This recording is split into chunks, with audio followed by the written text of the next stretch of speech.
Dude, I think you're doing something completely wrong with the watermelons you're growing this year. I'm not growing any watermelons this year. Well, you are growing watermelons, but look how tiny they are. A what? Seriously, with the bathrobe again? But it's not a watermelon. It's a cucamelon. Can I eat this? Okay, so cucamelons. Now, while they have been around for probably hundreds of years, originating in like Mexico and Central South America, or Central America, South America, whatever, they really only started gaining popularity probably in the U.S. in U.S. gardener gardens in the last, I'd say probably just the last few years. I've started to see a lot more articles about them and little YouTube videos and whatnot. But they really have been around for a long time.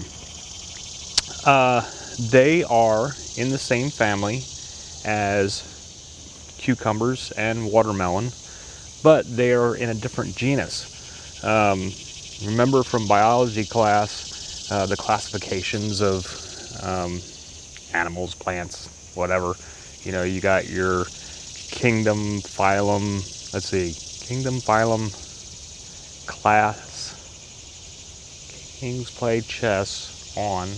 I always remember by kings play chess on fine grained sand. That's how I remembered it for my biology test in high school.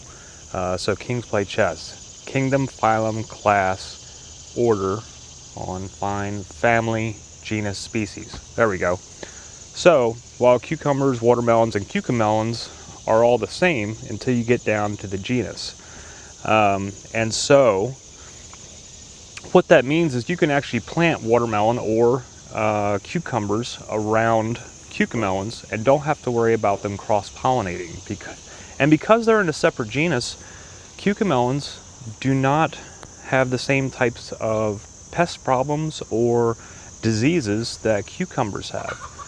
They are a more hardy plant. They're more drought tolerant. Now they do like the hot weather, so if you live in a colder climate or have a shorter growing season, you may want to start these earlier indoors in pots, and you can actually even grow these in pots completely. They are a vining plant, so you want to make sure they have some trellising, something for them to grow on. I have tried growing them on the ground in the past, and they really don't work out as well.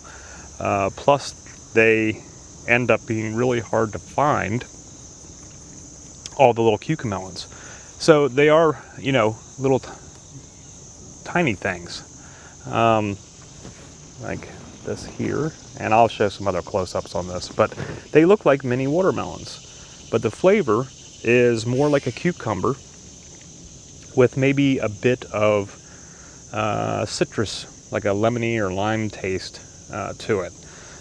They're not red inside the way watermelons are. They are green inside, and you don't have to peel them or anything. You just can eat them as is, because the rinds or the skin is very, I was going to say mild, but I guess they're softer. I can't think of a term right now, but you can just eat them just like that. So good. So for planting, as I mentioned, they have a longer growing season. You will want to start them early to give them enough time, and they take about 7 to 14 days to germinate. Then they'll start popping up, and then once after germination they pop up through the soil, it will seem like it's going to take forever for them to start growing. They stay kind of tiny for a while, but then you'll see like the little vines start popping up, and once those vines get going, they take off and they will just cover whatever you're growing them on. This here is a cattle panel trellis that I have up. It's 4 feet high by 8 feet wide, And basically I do this every year now, and I get a full cucamelon wall. It has covered this whole thing, and it's even growing down over the edges of the raised bed that I have it in.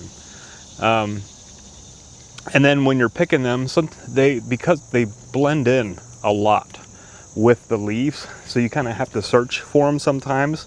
But when you're growing them up a trellis, they're a lot easier to see and get in there and find them. Uses. You can use them the same way that you would a cucumber, really. You can put them in salads.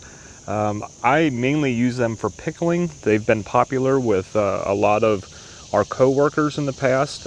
We pickle them and then sell them, and they go really quick.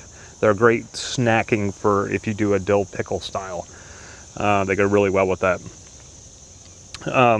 I tend to always do refrigerator pickles instead of canning them, and I kind of do it the lazy way. I just get the Ball kosher dill pickle mix, and you know, within just a few minutes you can whip up a batch, and it's really easy to do it that way. So I'm gonna get picking of these, and then I'll show you what it looks like when I'll show you the end result of the pickle. But I have a whole bunch in here that I need to get to.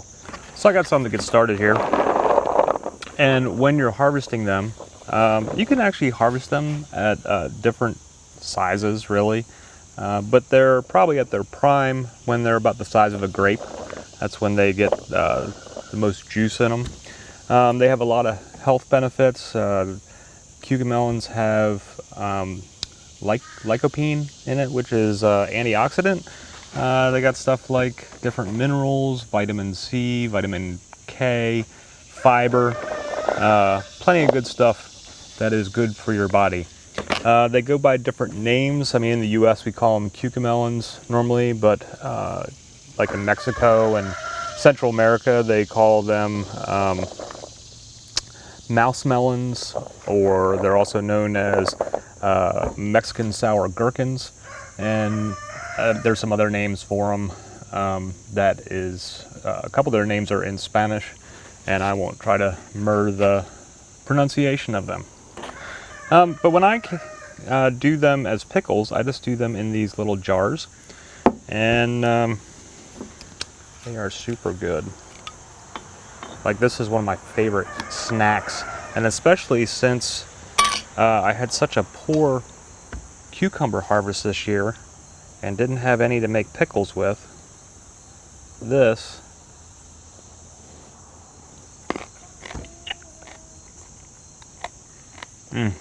was a delicious substitute.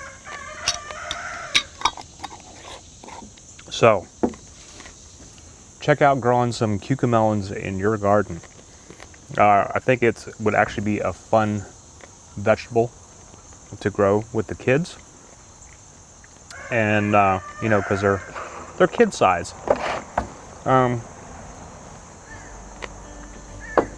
Also, you know, they look like the mini watermelons, and which I had mentioned earlier. But when you cut them open, they're green inside, and there have been in the past some seed purveyors that maybe didn't have such a high moral code that actually marketed these as mini watermelons and would list them with pictures of the insides looking like a watermelon. Like they photoshopped it so that the inside was red, and people would buy them thinking they were going to get these little sweet watermelons. And then of course when you eat it, it doesn't taste anything like a watermelon. So just keep that in mind, that the flavor is like a cucumber, similar to a cucumber, but it's got like a tart, lemony finish to it. So yeah, try growing them. They are prolific, just like anything else, or like with a lot of things that you grow. The more you pick them, it causes the plant to put off more fruit, and you'll get even more. For watering, like I said, they are drought resistant, but they prefer a decent watering, maybe once a week would do for it.